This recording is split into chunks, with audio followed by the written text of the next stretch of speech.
तो आज हमारे सामने है बच्चों की अंग्रेजी सीखने वाली किताब मृदंग। इसका चैप्टर 2 और हम देख रहे हैं कि इसमें मतलब नन्हे दिमागों को अंग्रेजी सिखाने के लिए क्या है खास। इसमें एक जानी पहचानी कहानी है, एक छोटी सी कविता भी, और हाँ, कुछ मजेदार एक्सरसाइज। आज का मिशन ये समझना कि ये सब मिलाकर बच्चों को आसान और दिलचस्प तरीके से अंग्रेजी कैसे सिखाता है। मेन सोर्स तो ये चैप्टर खुद ही है, जिसमें टोपी बेचने वाला और बंदर वाली कहानी है, तितलियां, कविता और भाषा के अभ्यास। चलिए खोलते हैं इसे। हाँ, और अब देखिए, ये सिर्फ कहानियों का कलेक्शन नहीं है जैसा लगता है। यहाँ न भाषा सिखाने की सोची समझी तकनीकें दिखती हैं, खासकर नकल मतलब इमिटेशन और दोहराव रेपिटिशन का इस्तेमाल। ये बड़ा दिलचस्प है। हाँ, वो कहानी तो शायद कई लोगों ने सुनी होगी, टोपी बेचने वाला और बंदर।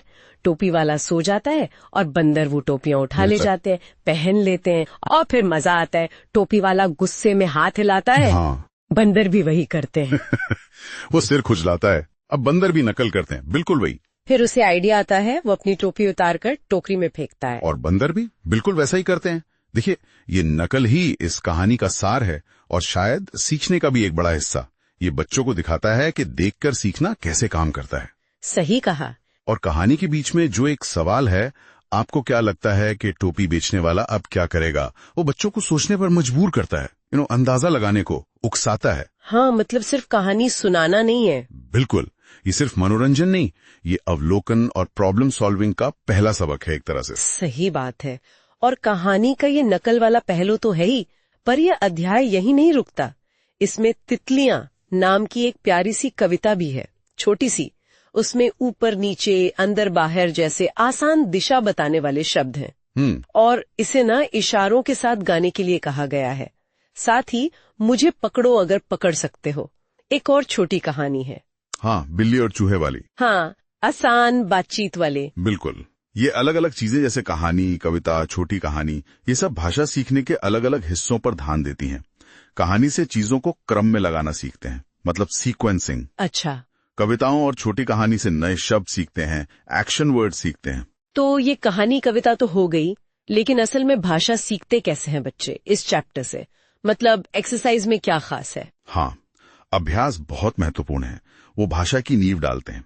इनमें जैसे चित्रों को सही क्रम में लगाना है। अच्छा, सीक्वेंसिंग वाला। हाँ, फिर शब्दों की पहली आवाज पहचानना, एक जैसी आवाज वाले शब्द ढूंढना, जैसे पी से शुरू होने वाले शब्द, जानवरों और चीजों के नाम सीखना, और पकड़ो, फेंको, छुपाओ जैसे एक्शन वर्ड्स का इस्तेमाल करना, ये सब शामिल है। खेल खेल में सीखना। हाँ, और जो टीचर्स के लिए नोट्स दिए गए वो भी बहुत जरूरी हैं। उनमें आवाज के उतार चढ़ाव पर जोर है, इशारों पर, चित्रों पर ध्यान देने पर।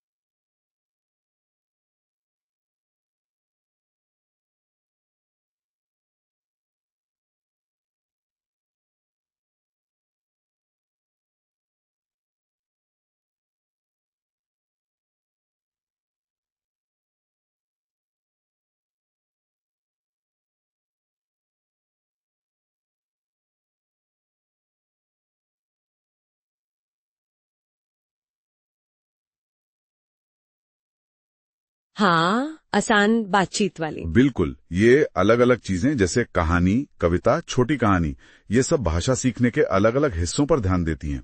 कहानी से चीजों को क्रम में लगाना सीखते हैं, मतलब सीक्वेंसिंग। अच्छा। कविताओं और छोटी कहानी से नए शब्द सीखते हैं, एक्शन वर्ड सीखते हैं। तो ये कहानी कविता तो हो गई, लेकिन असल में भाषा सीखते कैसे हैं बच्चे इस चैप्टर से? मतलब एक्सरसाइज में क्या खास है? हाँ, अभ्यास बहुत महत्वपूर्ण है। वो भाषा की नींव डालते हैं। इनमें जैसे चित्रों को सही क्रम में लगाना है। अच्छा, सीक्वेंसिंग वाला। हाँ, फिर शब्दों की पहली आवाज पहचानना, एक जैसी आवाज वाले शब्द ढूंढना, जैसे पी से शुरू होने वाले शब्द, जानवरों और चीजों के नाम सीखना, और पकड़ो, फेंको, छुपाओ जैसे एक्शन वर्ड्स का इस्तेमाल करना, ये सब शामिल है। खेल खेल में सीखना। हाँ, और जो टीचर्स के लिए नोट्स दिए गए हैं वो भी बहुत जरूरी हैं। उनमें आवाज के उतार चढ़ाव पर जोर है, इशारों पर, चित्रों पर ध्यान देने पर, और ये भी कि बच्चों के आसान जवाबों को भी स्वीकार करें और बार बार दोहराएं। रेपिटेशन, हाँ। यहाँ तक कि शब्दों के लिए ताली बजाना, जैसे तितलियां ताली ताली ताली। अरे वाह! इससे बच्चों को सिलेबल समझने में मदद मिलती है। यहाँ देखिए, बंदरों की नकल और बच्चों के सीखने का तरीका कितना सीधा कनेक्शन है। सही है। नकल एक बहुत मजबूत सीखने की रणनीति है। अच्छा, यानी सिर्फ पढ़ना लिखना नहीं, एक्टिविटी भी है। जैसे आपने कहा, मास्क बनाना और कहानी को नाटक की तरह खेलना। हाँ, बिल्कुल। इससे तो सीखना और भी मजेदार बन जाता होगा, इंटरैक्टिव। निश्चित रूप से। जब बच्चे खुद करके सीखते हैं, एक्टिविटी में हिस्सा लेते हैं, तो वो सिर्फ भाषा नहीं सीखते, उनमें आत्मविश्वास भी बढ़ता है, मिलकर काम करने की भावना। सीखना एक एक्टिव प्रोसेस बन जाता है, पैसिव नहीं रहता। तो कुल मिलाकर ये अध्याय दिखाता है कि बच्चों को भाषा सिखाना सिर्फ रटाना नहीं है। एक दिलचस्प कहानी, आसान सी कविता, अलग अलग तरह के अभ्यास और सबसे जरूरी नकल और दोहराव, इन सब को मिला के एक असरदार और मजेदार तरीका बनता है। बिल्कुल। और यहाँ एक बड़ा सवाल उठता है सोचने के लिए, क्या सीखने में नकल का ये जो सिद्धांत है, ये पावरफुल टूल, ये सिर्फ भाषा सीखने तक ही सीमित है? अच्छा सवाल है। या फिर ये हमारे जीवन के दूसरे हिस्सों में भी, शायद अनजाने में ही, इतनी ही ताकतवर भूमिका निभाता है? सोचने वाली बात है।